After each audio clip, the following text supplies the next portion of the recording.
Bonjour à tous. Bon, mais je ne vais pas tout à fait à la fin.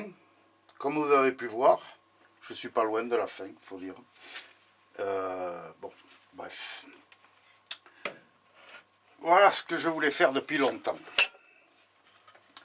Un gabarit, une petite machine qui pourrait me faire des queues d'aronde. Et donc, j'ai encore quelques réglages à faire parce que là, ça a l'air d'aller. Malgré tout, c'est assez régulier. Mais j'ai encore quelques petits réglages à faire. Voilà. Alors, qu'est-ce que j'ai fait avec ça? Eh bien, comme je voulais la faire depuis longtemps, je suis allé sur Internet. J'ai j'ai regardé tous les gabarits qui pouvaient faire ça. Et puis j'ai pris exemple, j'ai fait un amalgame de tout ce que je voyais. Et j'ai mis ça, comme je dis toujours, à ma sauce. Sans plan, sans dimension, sans rien. Voilà, j'ai fait ça comme je l'entendais. Par contre, j'ai rajouté ça là pour caler le bois au moins au départ. Je pense que je vais en rajouter un autre ici en travers. La même chose en travers pour le caler également. Quoi d'autre? En supplément donc du serre-joint. Sinon, voilà comment c'est monté. Alors, comment ça fonctionne également, c'est que plus vous tournez la poignée, plus vous faites des tours, plus l'écartement ici sera grand. Voilà. Qu'est-ce qu'il y a d'autre? Alors, derrière, il y a donc une tige filetée ici, qui rentre là-dessous. Je ne sais pas si vous allez pouvoir les voir. Si j'ai deux boulons qui sont côte à côte, tout à fait au milieu, ici, là. Deux boulons, et c'est vissé donc sur les boulons, à l'intérieur. Ben, ça coulisse. J'ai mis... alors là, j'ai fait une erreur aussi. Il va falloir que je vois... Enfin, une erreur. C'est pas une erreur, mais ça serait mieux si la tige filetée était plus grosse. On pourrait mettre du 14 ou du 16, ce qui éviterait de faire trop de tours, tout simplement. Voilà.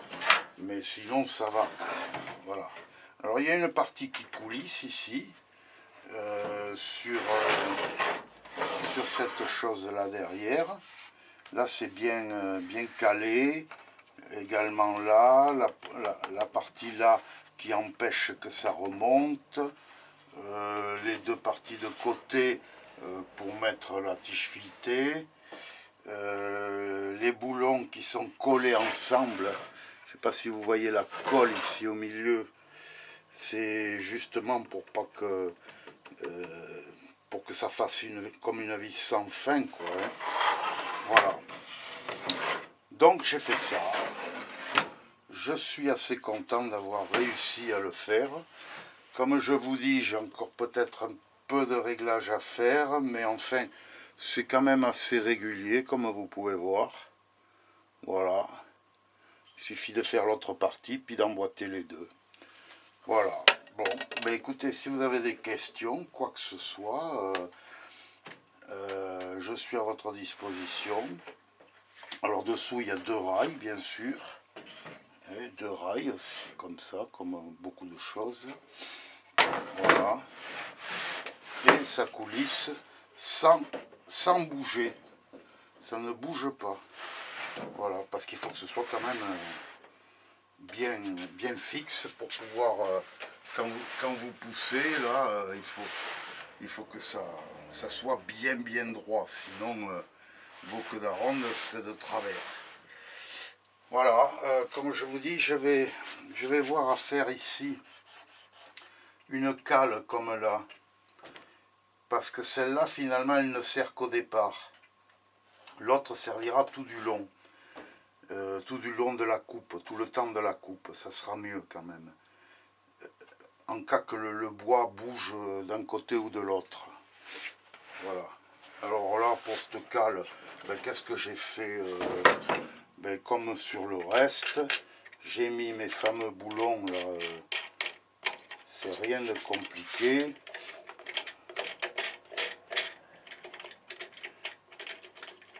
J'ai enfoncé les fameux boulons que j'ai là.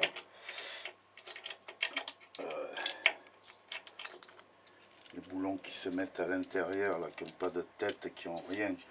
Voilà. Vous voyez? Les deux boulons ici, là. Voilà. Alors, je vais faire la même chose sur le côté. Là, ce bois, je l'ai fait. J'ai fait la fente irrégulière. Parce qu'on peut mettre ou d'un côté ou de l'autre, suivant la largeur de la planche. Et là, je vais faire pareil, comme je vous dis. Parce que je vois que si j'en mettais un ici, comme ça me calerait la planche et ça suivrait cette partie-là. Voilà, ce qui sera encore mieux.